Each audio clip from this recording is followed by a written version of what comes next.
नमस्कार साथियों, स्वागत है आप सभी का संस्कृति पीसीएस के ऑनलाइन प्लेटफॉर्म पर। दोस्तों, आज हम लोग फिर से बिहार स्पेशल की कक्षा में जुड़ चुके हैं और बिहार की अर्थव्यवस्था पर हम बात करेंगे। क्लास नंबर 3 है आज और सबसे इंपॉर्टेंट टॉपिक जो हैं उन पर हम एक एक करके चर्चा करने वाले हैं। ठीक है, चलिए स्टार्ट करें। पहले नंबर क्वेश्चन पर चलते हैं और पहले नंबर का क्वेश्चन आपको आपके स्क्रीन पर दिख रहा होगा। एक बार कमेंट बॉक्स में आप जो है जवाब अच्छे तरीके से देते हुए आगे बढ़ेंगे। कहा जा रहा है कि वर्ष 2026 में बिहार की प्रति व्यक्ति आय कितनी है। ठीक है, आप एक बार कमेंट बॉक्स में बताएंगे कि प्रति व्यक्ति आय कितनी है। तो दोस्तों, आर्थिक सर्वेक्षण आप देखेंगे, है ना। अगर हम बात करें आर्थिक सर्वेक्षण की, अगर आर्थिक सर्वेक्षण की, और आर्थिक सर्वेक्षण कब का आपको देखना है तो 2025-26 का। ठीक है, 2025-26 के आर्थिक सर्वेक्षण के अनुसार अगर आप देखेंगे तो बिहार की औसत प्रति व्यक्ति आय जो है 76,490 आपको देखने को मिल जाएगा। ठीक है, तो यहाँ पर ऑप्शन सी आपको नजर आएगा। Option C is right answer. चलिए सेकंड नंबर के क्वेश्चन पर बढ़ते हैं। बिहार में सबसे अधिक प्रति व्यक्ति आय किस जिले की है। ठीक है, तो गया, पटना, मुजफ्फरपुर, दरभंगा। तो दोस्तों, पटना सबसे समृद्ध जिला है। प्रति व्यक्ति आपको आय यहाँ पर देखने को मिलेगी कितना, 1,31,332। ठीक है, तो यहाँ पर आप ध्यान रखिएगा बहुत अच्छे तरीके से पटना का नाम।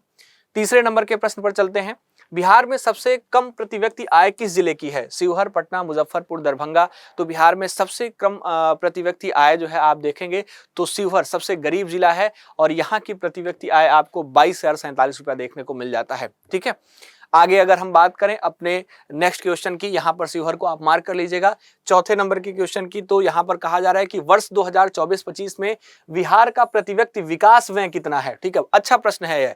तो दोस्तों, यहाँ पर बिहार में प्रति व्यक्ति विकास में अगर पर कैपिटल डेवलपमेंट एक्सपेंडिचर की बात करें तो वर्ष 2025 जो है 24-25 की बात करें अगर हम 24-25 की, तो यहाँ पर आपको नजर आएगा 13,279 रुपया। ठीक है, 279 रुपीज। इसके अलावा अगर हम बात करें तो यह जो व्यय है वर्ष 2005-06 में महज 1,463 रुपए हुआ करता था। पिछले 2 दशक की बात करें तो 2 दशक में राज्य का प्रति व्यक्ति विकास का खर्च 9 गुना तक बढ़ गया है दोस्तों। और राज्य सरकार ने इस अवधि में शिक्षा, स्वास्थ्य, पोषण और बुनियादी ढांचे पर अपने निवेश को बढ़ाया है। दोस्तों, इसके प्रभाव से स्वास्थ्य सेवाओं पर प्रति व्यक्ति खर्च आप देखेंगे तो 14.8 गुना, है ना। शिक्षा पर खर्च जो है आप देखेंगे प्रति व्यक्ति खर्च है, और शिक्षा पर खर्च की बात करें तो यह 13.2 गुना आप देखेंगे। तो इसकी जो एक रिकॉर्ड वृद्धि है इसमें दर्ज करी गई है। ठीक है, तो इसको आप विशेष तौर पर ध्यान रखेंगे। ऑप्शन सी इसका बिल्कुल ठीक है, अच्छे तरीके से आप गौर करिएगा, 13,279। ठीक, आगे बढ़ते हैं नेक्स्ट क्वेश्चन पर। बिहार की बहुआयामी गरीबी दर कितनी है। ठीक है, तो दोस्तों, यहाँ पर नीति आयोग के बहुआयामी गरीबी सूचकांक जो MPI की बात करें तो आप देखेंगे MPI के अनुसार बिहार की जो बहुआयामी गरीबी है यह दर जो है आपको देखने को मिलेगी 33.76%। ठीक है, और अगर हम बात करें तो बहुआयामी गरीबी का मतलब सिर्फ पैसे की कमी से आप मत आंकिएगा, बल्कि आप इसमें देखेंगे जो मुख्य रूप से शिक्षा है। ठीक है, इसके अलावा अगर हम बात करें तो स्वास्थ्य है। ठीक है, इसके अलावा अगर हम बात करें तो आपको जीवन स्तर देखने को मिलेगा, जीवन स्तर, है ना। इस तरह की जो मुख्य रूप से आप देखेंगे बुनियादी जो सुविधाएं हैं इनका अभाव होना है। ठीक है, सिर्फ पैसे की कमी नहीं, ध्यान रखना है। और साल 2015-16 में यह दर आप देखेंगे तो 51.89 हुआ करती थी। ठीक है, तो आप इस पर गौर करेंगे बहुत अच्छे तरीके से। और यहाँ पर अभी प्रेजेंट में जो आपको आंसर देखने को मिलेगा वह 33.76% यह जो है बहुआयामी गरीबी दर आपको देखने को मिल जाता है। बिहार में औसत जीवन प्रत्याशा कितना है, यह प्रश्न पूछा जा रहा है। तो दोस्तों, अगर हम बात करें तो बिहार में जन्म के समय औसत जीवन प्रत्याशा जो लाइफ एक्सपेक्टेंसी है वह लगभग आपको देखने को मिलेगी 59.5 वर्ष। ठीक है, 69.5 वर्ष। और इसमें अगर पुरुष और महिला का अलग अलग पूछा जाए तो पुरुष और महिला दोनों का आप ध्यान रखिएगा। पुरुष की बात करें तो यहाँ पर ध्यान रखिएगा 68.9 वर्ष, यह औसत है, ध्यान रखिएगा। यहां पर पुरुष की बात करें तो 68.9 आपको देखने को मिलेगा, और महिला की बात करें तो 69.7 आपको देखने को मिलेगा। ठीक है, तो यह ध्यान रखिएगा बहुत अच्छे तरीके से इसको भी, जो जीवन प्रत्याशा है। आगे बात करें नेक्स्ट क्वेश्चन पर। अगला क्वेश्चन आपका है, बिहार में 2023-24 में ग्रामीण पुरुष बेरोजगारी दर कितनी थी। तो दोस्तों, अगर हम बात करें बिहार की तो बिहार में 2023-24 के दौरान जो ग्रामीण पुरुष बेरोजगारी दर है वह 3.3% थी। ठीक है, ध्यान रखिएगा। और अगर हम बात करें 2023-24 के दौरान शहरी पुरुष बेरोजगारी की तो यहाँ पर शहरी पुरुष बेरोजगारी भी आपको ध्यान रखना होगा। शहरी पुरुष बेरोजगारी दर, ठीक है, इसकी अगर हम बात करें, है ना, इसकी अगर हम बात करें तो यहां पर आप बहुत अच्छे तरीके से एक आंकड़ा ध्यान रखिएगा 6.9% का। ठीक है, तो आप इस पर जो है ध्यान केंद्रित करेंगे। यहां पर आपसे ग्रामीण पुरुष बेरोजगारी दर पूछी गई थी तो 3.3% है ना, और शहरी पुरुष बेरोजगारी दर 6.9% है ना। आगे बढ़ते हैं नेक्स्ट क्वेश्चन की तरफ। बिहार में ग्रामीण महिला बेरोजगारी दर कितनी है? अच्छा प्रश्न है। ग्रामीण महिला बेरोजगारी दर पूछी है तो फिर जो महिला जो है आप देखेंगे जो शहरी महिला बेरोजगारी दर है वह भी आपको जानना आवश्यक हो जाएगा। तो पहले इस प्रश्न का जवाब देंगे, देन हम आपसे महिला बेरोजगारी दर जो शहरी है उसकी बात हम कर लेंगे। तो दोस्तों बिहार में ग्रामीण महिला बेरोजगारी दर लगभग आप देखेंगे तो 3.4% है वह दर्ज करी गई है। यहाँ नियर अबाउट आंसर आपको 3.3 ही नजर आ रहा है, तो ध्यान रखिएगा। और बिहार में अगर हम बात करें जो शहरी महिला बेरोजगारी दर है उसकी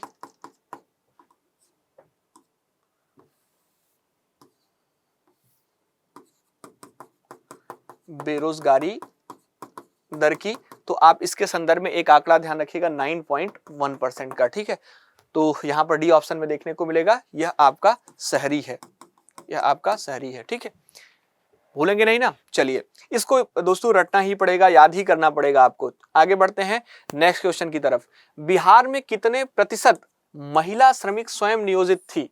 ठीक है, यह एक प्रश्न है, बहुत अच्छा प्रश्न है। तो दोस्तों अब आर्थिक सर्वेक्षण ही आपको देखना पड़ेगा इस आंकड़े के लिए।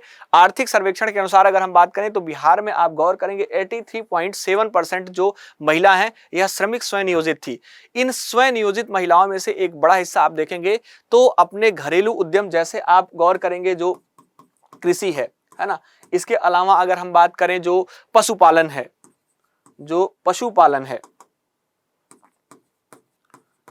इसके अलावा अगर हम बात करें तो आपको नजर आएगा जो छोटे पारिवारिक व्यापार हैं, छोटे पारिवारिक व्यापार हैं। ठीक है, यह सब अभी आपको नजर आते हैं, है ना।